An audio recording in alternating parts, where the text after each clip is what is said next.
What's up, everybody? Dr. Rossi, board certified psychiatrist, making mental health content here on YouTube for you guys. Now, if you're new to this community, I would love to make you a member of it. Please consider subscribing to the channel. It really helps me to know that this information is valuable for you. And if you're a returning viewer, thank you so much for all of the support. It really, again, means a lot to me that you guys are watching this content and learning something. With that said, today's video is sort of the part 2 to my last video that I created where we talked about what gets in the way of depression treatment, what are some of the things that can interfere with antidepressants and medications and make them not work as well as they otherwise should, right? So today's video is going to be about the best and worst depression treatment trends, what works, what doesn't, when somebody has a poor response to the initial antidepressant treatment that they're on.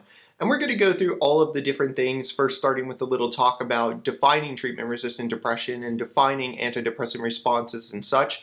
And then we're going to get into the details about what works and what doesn't work. So if you're excited for this topic like I am, please stay tuned for the next section. We're going to be talking all about depression treatment and what these trends actually are and which ones work, which ones don't.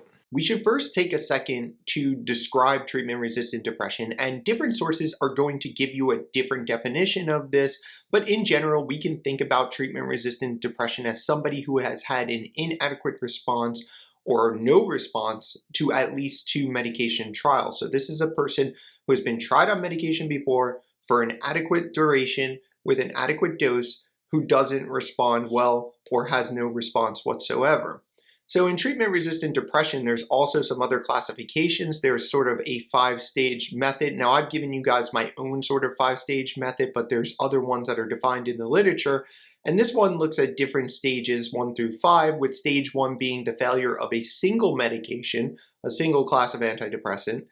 Then stage 2 being failure of 2 adequate trials of 2 different classes of antidepressants, say, for example, failing a serotonin reuptake inhibitor and then failing a serotonin norepinephrine reuptake inhibitor.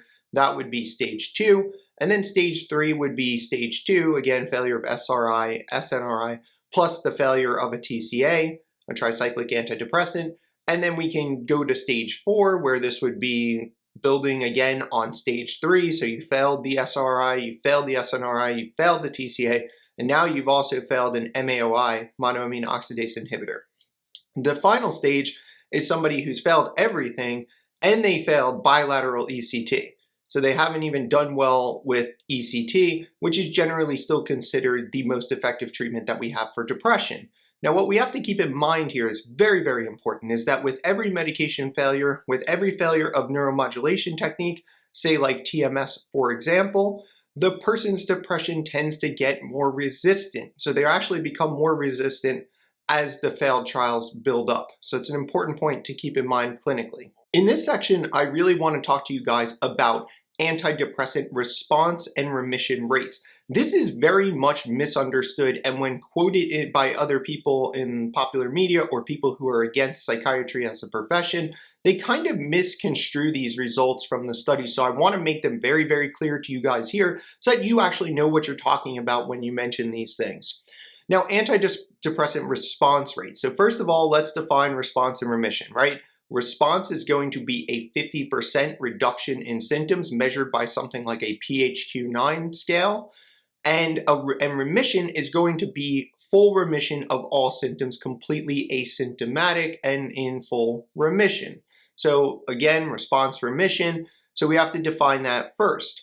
Now, what do the studies tell us? What does the STAR-D and other trials tell us about the first medication somebody starts? And this is the one that's quoted all the time by people and kind of used as evidence that these medications don't work.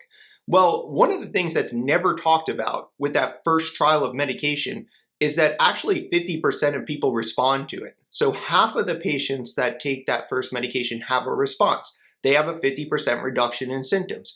I would consider that to be important and significant, but again, some people might not. And then comes the part about remission.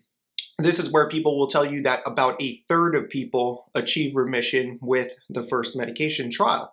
Well, when we look at the cumulative data, that number is actually 37%. So 37%, a little more than 1/3 of people achieve remission with the first antidepressant trial. So it's actually a little better than what's usually quoted. And again, that 50% response rate, doesn't seem all that bad to me, and actually could be really, really helpful for someone to have a 50% reduction in their symptoms. So then what happens when we move to the second trial? Well, the second trial, we find that another 29% respond and 31% remit. So that's significant. We're tacking that on top of what's already been established in the first treatment section. By the third medication trial, we have a 17% response and we have a 14% remission rate. So we're going down, right? And remember what I said, as these medication trials build up, as we have more of these medication trials, the person becomes more resistant. The depression itself becomes more resistant. By the fourth medication trial, what we see is a 16% response rate and a 13% remission rate. Now, what does that tell you overall? Because let's just get to the upshot here. The overall cumulative remission rate are 67%. So about 2/3 of people actually remit when you take into account all of these stages, right? So overall, if somebody is willing to stick with the treatment and they continue to work with their doctor, 67% of people are going to achieve remission. So cumulative remission rates are 67%, keeping in mind that people who progress through more treatment stages have higher relapse rates, right? So if somebody, again, has tried more medications and got to remission later on in the treatment course, they are going to be more likely to relapse, and they are also going to be the individuals who are more likely to have some residual symptoms like the ones we talked about in the previous video. So more medication trials, more residual symptoms, higher relapse rates, and again, including those things we talked about in the last video, anhedonia, emotional blunting, any lack of motivation overall. Let's talk about what we know from all of our study of the monoamines over the years. Now, we've been manipulating monoamine neurotransmitters, specifically serotonin, norepinephrine, and dopamine for years, since the 1980s, really, when it became a big thing to kind of this monoamine hypothesis really took over and medications started being developed more readily. We've been doing this for a long time, so we really kind of know where we stand with the overall response rate to these types of medications. So the overall antidepressant response rates from the 1980s till present is 53.8% compared to the placebo at 37.3%. So for a total of a 16.5% difference. So there is a significant difference between treatment with antidepressants and placebo in terms of overall antidepressant response rates. And that's about what we saw in the last section where I said approximately 50% of people respond to that first trial, with response being defined as a 50% reduction in symptoms. So we basically know at this point where we stand with antidepressants.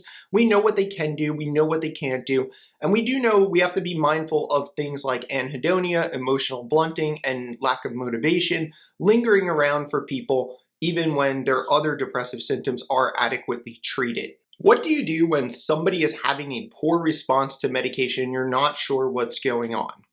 The first thing I would suggest is that you reevaluate your diagnosis and be sure that you really believe this person meets criteria for major depressive disorder and that you've screened for other potential comorbidities or other potential disorders that may present with depressive symptoms. So let's get into that right now. We know that bipolar disorder is often missed clinically in a significant number of patients. In fact, as many as 1 in 5 people will be misdiagnosed as major depression, for example, when they actually have bipolar illness. And this can have significant long-term consequences. It changes the prognosis and course of the illness, and it significantly changes the type of treatment one would get when they're diagnosed bipolar disorder versus unipolar disorder. And what are we talking about here? We're talking about things that I've stressed to you guys in a number of different ways, that we know that antidepressants can be mood destabilizing for bipolar patients. It can result in mixed features and rapid cycling for those individuals. The other things that can sometimes get in the way of a diagnosis or the treatment of major depression is other comorbidities, specifically a substance use disorder. So if somebody has a substance use disorder, a opioid use disorder, a stimulant use disorder, whatever the case is, that is going to interfere with the ability of your medications to do what they're supposed to do. It also interferes with your ability to make the correct diagnosis because somebody could present in a very different way. Like for example, with stimulants, An individual could look very manic, and you might be thinking they're bipolar. It turns out they're not bipolar. It was just the stimulant-induced symptoms, right? So substance use disorder could be one of those things that gets in the way. Another significant thing that, again, I feel like in psychiatry, we are underemphasizing, is maybe a good way to put it, is the influence of personality traits. Individuals who are high in neuroticism have so-called neurotic personality traits. Individuals with borderline personality disorder or borderline traits, individuals with narcissistic personality traits, right? All of these things can have a significant impact on the clinical picture as well as somebody's response to medication. We know, for example, if an individual has a more neurotic type of personality and that their depression is kind of like a low, mild, underlying dysphoria that's chronic, it doesn't respond well to monoamine manipulation. Doing a dopamine medication, a serotonin medication, whatever, is not going to solve that individual's problem. So it's important to recognize personality traits. And the third one I want to mention here is PTSD, post-traumatic stress disorder, because we know how important trauma is in the outcomes of both physical and mental health. Anybody who's experienced significant trauma, sexual abuse, physical abuse, for example, is more at risk of not only developing these problems, but also being more treatment resistant. So we have to look out for people with PTSD and pay careful attention to their symptoms. Medical comorbidities are sometimes also known to interfere with antidepressant responses. So medical comorbidities could include things like hypothyroidism, a known cause of depression, a known medical cause of depression, Cushing's disease, Parkinson's disease, cancer, vitamin and nutritional deficiencies, which are underrecognized in a lot of cases in psychiatry, as well as viral infections. So identifying and potentially treating medical comorbidities or other comorbid psychiatric disorders that are going to get in the way is going to be a good idea, as well as recognizing that it's possible your diagnosis isn't correct and you're dealing with someone who has bipolar disorder and not major depression. That's another final piece. Psychosocial factors that contribute to treatment resistance, what are they? So there's 4 that I want to talk to you guys specifically about here, and these are ones that have come up in the literature time and time again and are pretty tried and tested and are good indicators that, hey, I have to be mindful that this person may be resistant to antidepressant treatment or depression treatment in general. So what's the first one? The first one is female sex. So unfortunately, females are more prone to treatment resistant than males, and that's going to be important to identify. It's a very easy thing to identify clinically right away. Okay, this is a female patient, not saying it's a guarantee they're going to have worse outcomes or be treatment resistant, but just that it's going to be in the back of your mind and you should be thinking they may have more trouble than a male patient. Older age, individuals who are older are going to be more treatment resistant, maybe because they've failed a bunch of medication trials in the past. Like I said, anyone who's tried a bunch of meds and been unsuccessful is going to become more resistant with each failed opportunity. So older age is going to be another factor. The next one is going to be single and unmarried. I know that you guys have probably seen it, but time and time again, there's these clickbaity type of advertisements or articles that say that happiness studies show that good relationships are very important. Well, yes, and for all people, good relationships are very important. And having a significant other or family support is always going to make you less treatment resistant because you have that thing to fall back on. So being single or unmarried is another risk factor. And the last one's going to be unemployment. And again, I think this comes back to the idea of purpose and meaning in your life. If you're not married, you're not working, that can really be a significant problem for people. You're going to feel depressed in that state most likely because you're not going to feel like you're contributing to society in a meaningful way. So unemployment is the final factor I want to talk about here for psychosocial factors that contribute to treatment resistance. Symptoms that make treatment-resistant depression more likely. So these are clinical symptoms that you as the psychiatrist are going to be observing, or you might be observing if you're the patient, you might see these things in your own life. So what are the symptoms that make treatment resistance more likely? Number 1, recurrent episodes. And again, this has a lot to do with the course of illness in general. We know that major depressive disorder is a recurrent illness. It's a relapsing and remitting course. People have periods where they're well, they have periods where they're depressed, And again, this can sometimes be independent of medication treatment.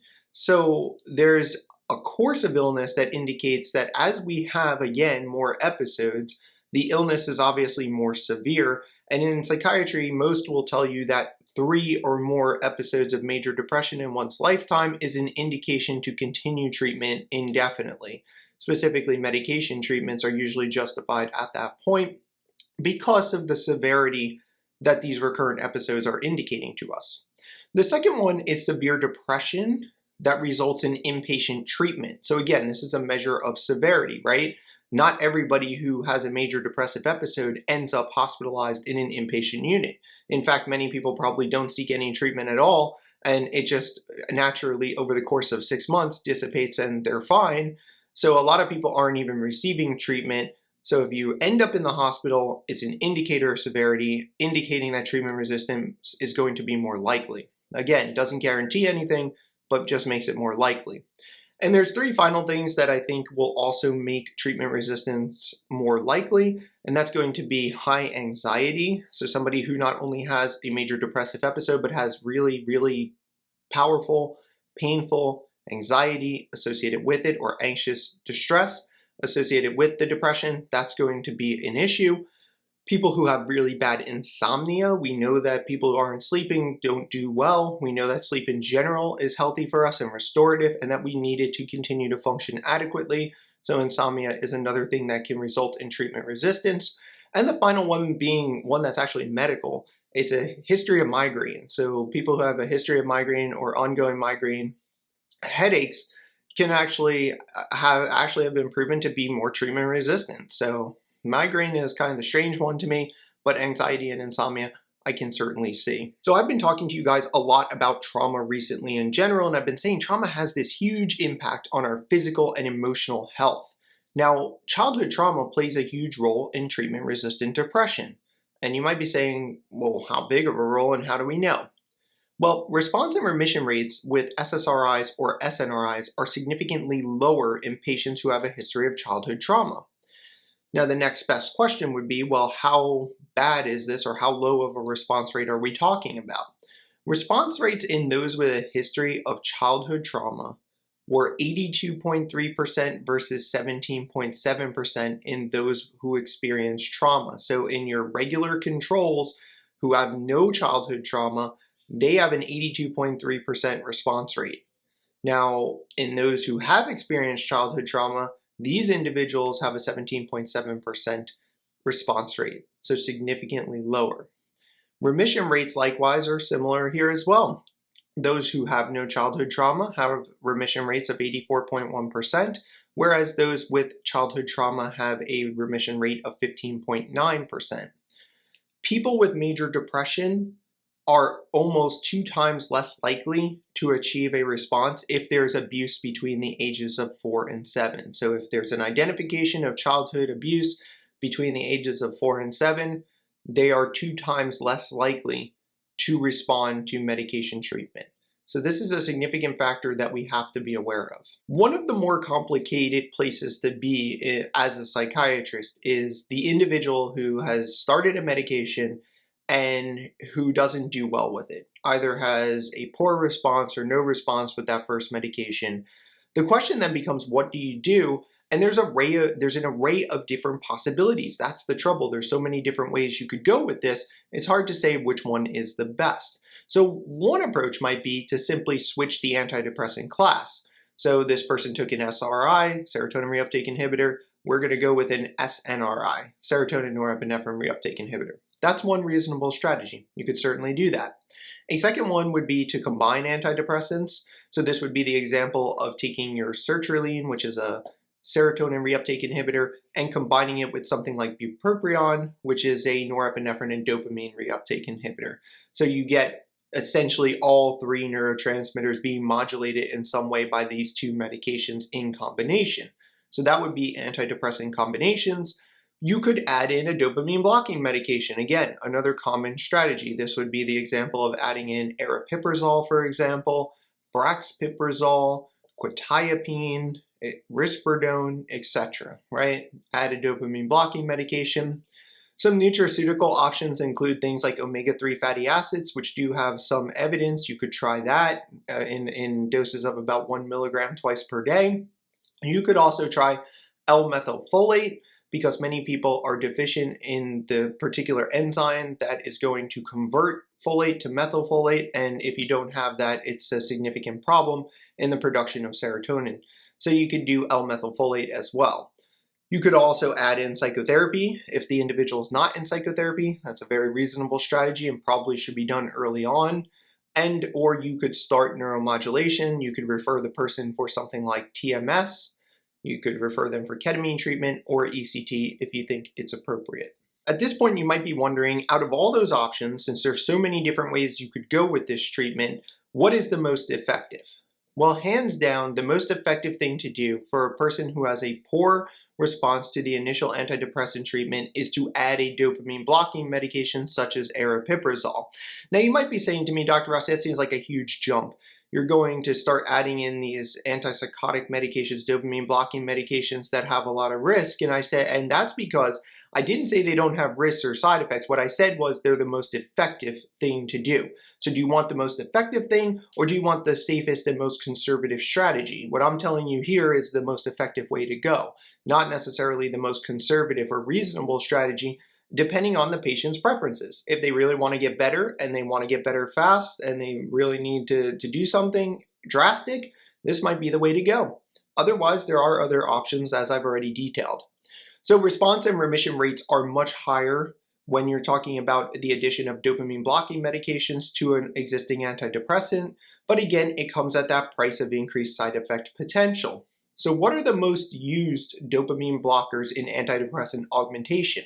So the person's on an antidepressant, they either have a response or limited response to the medication, and you're thinking about doing an adjunctive treatment by adding something in. So you decide to add the dopamine blocking medication in. There's several that have been tried and that have good evidence. Number 1 is quetiapine or Seroquel. Number 2, olanzapine or Zyprexa, risperidone or Risperdal, aripiprazole or Abilify, also known as Abilify, and ziprasidone, also known as Geodon. So those are the options that have been studied and have been proven to be effective as augmentation strategies. Each one, again, comes with some caveats in terms of side effect profiles. Now, for older patients, those over the age of 65, the older patients seem to respond better to aripiprazole augmentation than to switching to bupropion. So there's a study here that indicates that those who are 65 and older respond better to aripiprazole versus starting bupropion as an augmentation strategy or combination strategy in the case of the bupropion. Now, brexpiprazole, as I said before, the downside is this is a newer medication, it's more expensive medication, but in the dosage range of 1 to 3 milligrams per day, it has been shown to be effective as an adjunctive treatment for depression. So this could be a reasonable option if other medications that are cheaper and older fail to provide any type of results. And a meta-analysis that pulled all this data together told us that brexpiprazole works for the treatment of depression when first-line options fail to get the job done. So this could be, again, a reasonable option. Another newer medication that has been looked at is the medication cariprazine. So cariprazine in the dosage range of 2 to 4.5 milligrams per day can be a good option. We see that cariprazine from the study is effective. It's an effective treatment for depression that responds poorly to the initial treatment strategies.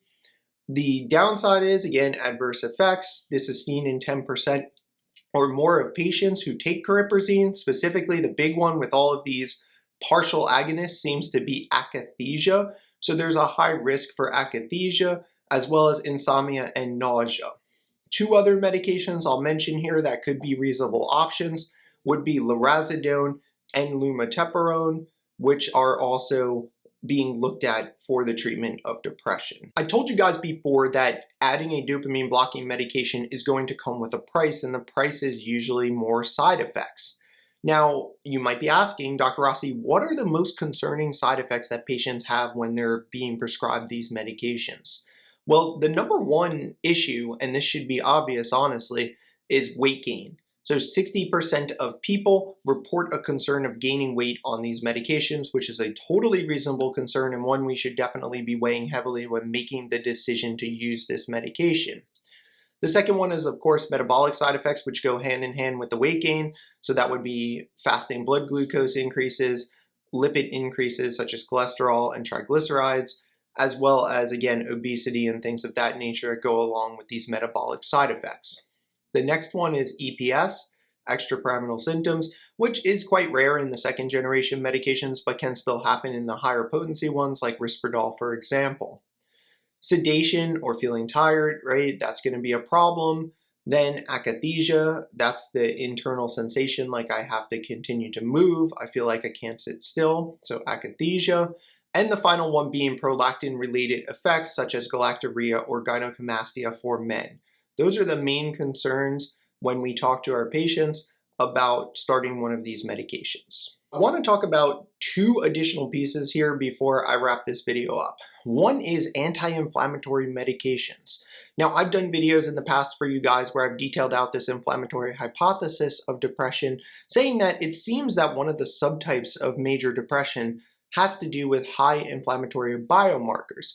So for those with elevated biomarkers such as high ultrasensitive C-reactive protein, there is some emerging evidence that these treatments do work.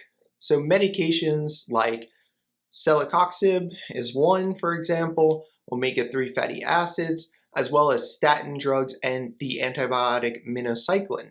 So these are all newer strategies, newer ideas that have come to light recently, again, focusing on people with the elevated biomarkers for inflammation. Now, what can be the benefits of these medications? Well, less weight gain and in some cases weight loss. The effect sizes from these medications so far have been pretty positive. The effect sizes are 0.55, which would put them in a moderate range, remembering that a small effect size is 0.2, a moderate one is about 0.5, and a large one is 0.8 to 1. So give or take, depending on who you talk to. But the bottom line is it's a moderate effect size. There's high response and remission rates for those with the high inflammatory biomarkers, but the issue remains the same. This is not universally acceptable. It's going to work specifically in individuals who have elevated biomarkers for inflammation.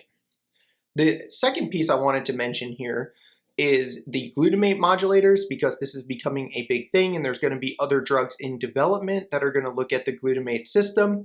So for now, we have things like ketamine infusions and S-ketamine. They both work and are reasonable options for people with treatment-resistant depression. There's obviously other medications like the combination of bupropion and dextromethorphan, which also is going to work theoretically on NMDA receptors and glutamate as a glutamate modulator. So there'll be also other drugs that are in development that we'll talk about in the future. So I want to kind of wrap the video up here, and I want to talk a little bit about psychotherapy at the end, because this was actually a question that came up from one of our viewers who had basically said to me that, like, you know, working out, eating healthy, meditating, getting out in nature, all this stuff was infinitely better, you know, and also taking psilocybin and ketamine was infinitely better than any medication that we could prescribe as psychiatrists. So they were kind of talking about, you know, all this different stuff, including psychotherapy came up as well in this person's comment. And I kind of replied to that comment and said that unfortunately, what we find in treatment-resistant depression is that psychotherapy does not prevent treatment-resistant depression. It's not as effective. It doesn't mean that there's no benefit. It just means that future episodes are not prevented by psychotherapy maintenance. So if somebody achieves remission, right, of their so-called treatment-resistant depression, let's say they do something like ECT and they get into remission, and then you try to do psychotherapy to maintain them, it doesn't seem to work. On its own, psychotherapy also may not be as helpful as we would like in treatment-resistant depression, but it does help when it's combined with medication. So the key point here is it's not that psychotherapy doesn't work or isn't helpful at all. It's just that it's not going to be the thing that's going to solve people's problems in treatment-resistant depression alone, but in combination with medication and other things and all that other stuff I just talked about. Good diet, exercise routine, you know, healthy relationships with friends and family, all of that stuff is going to help somebody with depression. It's just no one of those things alone seems to be enough to kind of solve the problem. So that tells us about the importance of evaluating severity of depressive episodes, like I was saying at the beginning. We really want to be sure that we identify the people who are on the most severe end of the spectrum and that we reserve things like medication for people who are having more severe episodes and not doing it for people with mild or moderate episodes, being mindful that things like psychotherapy, exercise, diet, etc. can be very, very effective for individuals in the mild or moderate range of severity. So with that said, I'm going to hold the video there. Love to see your comments and questions about treatment-resistant depression and some of these strategies. And we're going to have more to come in future videos. If you haven't subscribed, please consider doing so now. Again, it really helps me to do